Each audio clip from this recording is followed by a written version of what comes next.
Hi friends, आज हम पढ़ेंगे फिफ्थ क्लास का फर्स्ट चैप्टर जिसका नाम है रोमन न्यूमरल्स।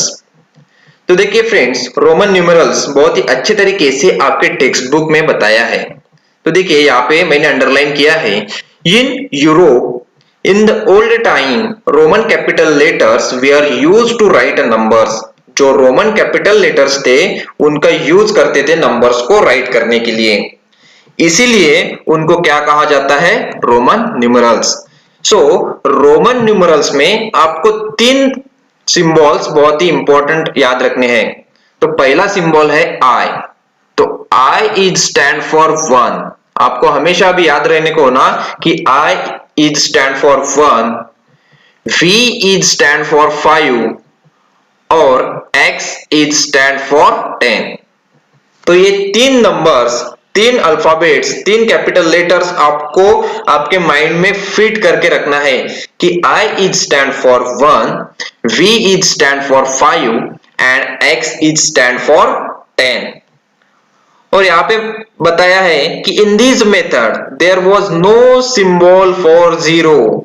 तो जो यूरोपियन कंट्रीज थी उनके पास जीरो नहीं था। जीरो किसने दिया वर्ल्ड को? जीरो दिया इंडिया ने।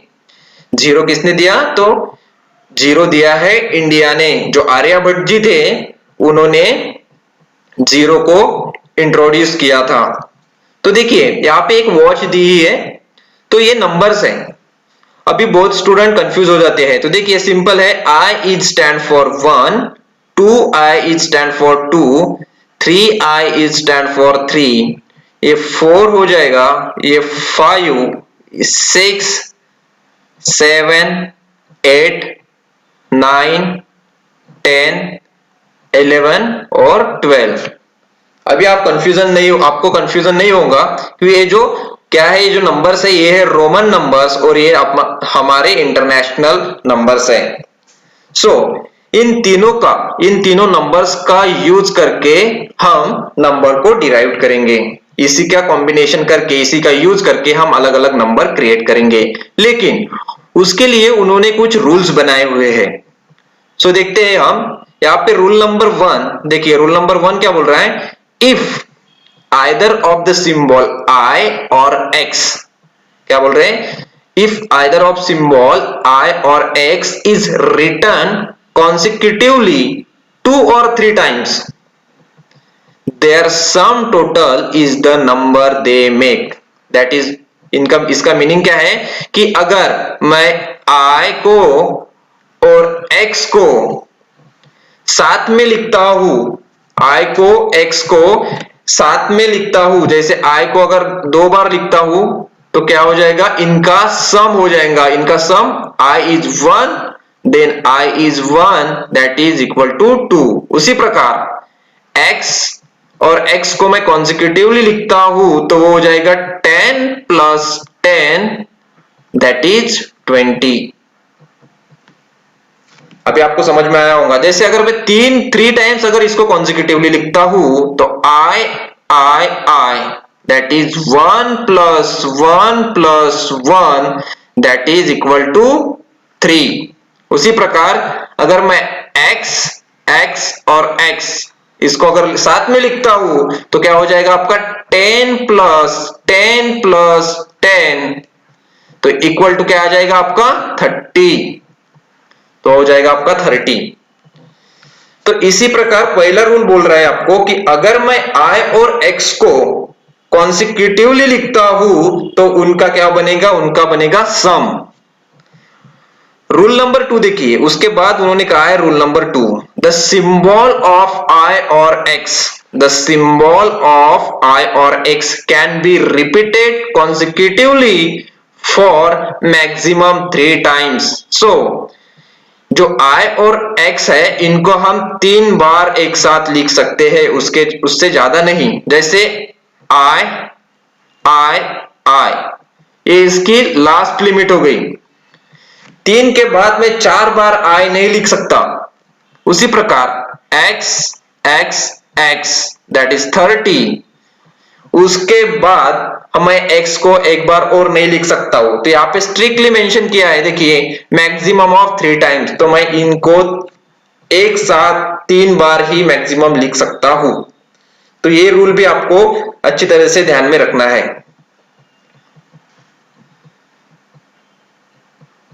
उसके बाद rule number 3, when either I और वी, देखिए आई और वी, I और V written on the right of the symbol of the bigger number, अगर किसी बड़े नंबर का अगर सिंबल होगा और उसके राइट साइड में मैं अगर कोई नंबर लिखता हूं तो कोई नंबर कौन सा रहेगा, I और V, तो उनकी क्या हो जाएंगी, उनकी हो जाएंगी एडिशन। तो आपको सिंपल एक बात याद रखनी है फ्रेंड्स, अगर मैं कोई भी नंबर राइट साइड में लिखता हूं तो उनका हो जाएगा आपका एडिशन।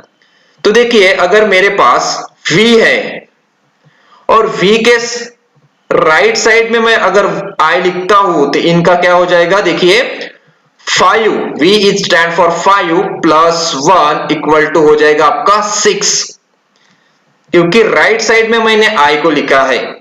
तो यहां पे भी एग्जांपल दिया है, देखिए v i that is 5 plus 1 that equal to 6। उसी प्रकार अगर x इज स्टैंड फॉर 10 और मैं यहाँ पे v लिखता हूं तो क्या हो जाएगा, x is for 10, v is for 5, then हो जाएगा आपका 15, देन क्या हो जाएगा आपका 15। तो देखिए जो भी बड़े नंबर्स है उनके राइट साइड में आपको छोटे नंबर दिखेंगे, जैसे यहाँ पे 2 हो गया, यहाँ पे 3 हो गया, यहाँ पे 1, यहाँ पे 2, यहाँ पे 3, तो इनका क्या हो रहा है addition, that is V I that is 6, 5 plus 1, V double I, तो डबल आई अपना क्या हो जाएगा 2, that is 5 plus 2 equal to 7, then 5 plus 3 equal to 8, then 10 plus 1 equal to 11, then 10 plus 2 equal to 12, then 10 plus 3 equal to 13। उसके बाद x v, x is stand for 10, v is stand for 5 और v को मैंने क्या लिखा है, v को x के राइट साइड में लिखा है, इसलिए मुझे क्या करना है यहाँ पे एडिशन, तो हो जाएगा आपका 15। उसी प्रकार x v और 5, तो x के राइट में मैंने v लिखा तो x stand for 10, v is stand for 5, then v के राइट साइड में भी क्या है i है, तो i is stand for 1, that is हो जाएगा आपका 16। तो सिंपल है, अगर राइट साइड में कोई नंबर रहेगा तो आपको सिंपल उसकी क्या करनी है फ्रेंड्स, एडिशन। और अभी लास्ट रूल देखते हैं, दैट इज रूल नंबर 4। तो यहां पे बताया है, देखिए व्हेन i इज रिटर्न, यहाँ पे पहले थर्ड नंबर का जो रूल था वहां पे क्या था I और V, यहाँ पे सिर्फ क्या है I। when I is written on the left of V और X, अगर मैं I को V और X के, जैसे V और X, तो I को मैं अगर V और X के कौन से साइड में लिखता हूं, लेफ्ट साइड में, तो ये हो जाएगा आपका left side, that is I, और ये भी हो जाएगा आपका लेफ्ट साइड। तो क्या हो जाएगा आपका V5 माइनस, अगर लेफ्ट साइड में लिखता हूं तो हो जाएगा आपका सब्सट्रैक्शन, तो दैट इज 1, तो इक्वल टू हो जाएगा आपका 4। उसी प्रकार क्या हो जाएगा, 10x is stand for 10 minus 1 equal to हो जाएगा 9। तो देखिए फ्रेंड्स, अगर मैं x के, तो थर्ड नंबर का जो रूल था वहां पे क्या था, अगर I और V को अगर मैं राइट साइड में लिखता हूं बिगर नंबर के, तो आपका क्या हो जाएगा एडिशन। लेकिन रूल नंबर 4 में सिंपल एक ही बात बताई है कि अगर I को मैं राइट साइड में लिखता हूं, किसके राइट साइड में, V और X के, I को अगर मैं राइट साइड में लिखता हूं V और X के, तो दोनों में क्या हो जाएगा, सब्सट्रैक्शन हो जाएगा लेफ्ट साइड में लिखने के बाद, और उनका आंसर देखिए इस प्रकार आ जाएगा। बट अगर आपको 8 लिखना है, तो यहां पे भी मेंशन किया है, the number 8 is not written as 2 बार, क्योंकि यहाँ पे एक बात और बताए, the symbol I is not return more than once before the V और एक्स। तो सो देखिए friends, I is not return more than once before V और एक्स। सो वी और एक्स के राइट लेफ्ट साइड में, v और x के left side में जो i रहेगा आपको एक ही बार लिखना है, आप डबल उसको लिख नहीं सकते। तो एक रूल है। तो देखिए अगर मैं 8 लिखना है तो इस प्रकार लिखेंगे क्या फिर? तो आपका रूल क्या बता रहा है कि आपको सिर्फ एक बार ही x और v के राइट लेफ्ट साइड में i लिखना है। तो आप सिर्फ यहां पे क्या कर सकते हो, 5 माइनस 1 इक्वल टू 4 कर सकते हो, लेकिन 5 आई नहीं कर सकते। दैट इज क्या हो जाएगा, सिंपल। आपको अगर लगता होगा 5 minus 2, but this is not allowed.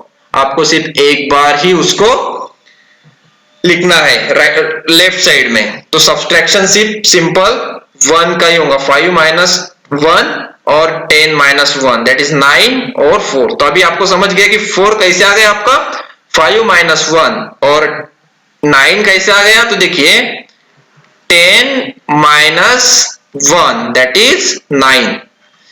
तो इस प्रकार फ्रेंड्स आपको सिंपल सबसे पहले 3 चीजें याद रखनी है यहाँ पे। I is stand for 1, V is stand for 5 और X is stand for 10। X is stand for 10।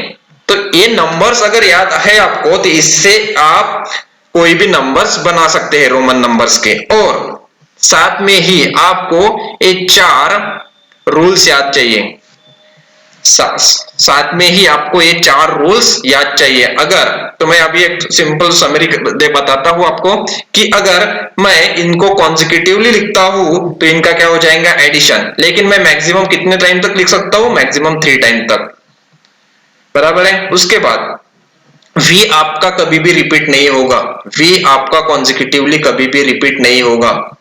Then i और v अगर मैं राइट साइड में बिगर नंबर के लिखता हूं, i और v अगर मैं राइट साइड में लिखता हूं तो हो जाएगा आपका एडिशन। और सिंपल i को मैं v और x के लेफ्ट साइड में लिखता हूं तो हो जाएगा आपका सब्सट्रैक्शन।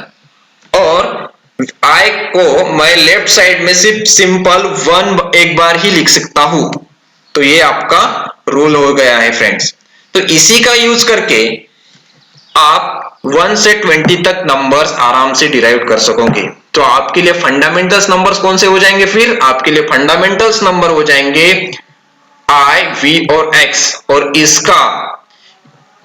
इसको 4 रूल में पकड़ के आपको बहुत अच्छे से जो नंबर्स है अप टू इंफिनिटी भी आप इसको डिराइव कर सकते हैं। सो अभी हम देखते हैं प्रॉब्लम सेट।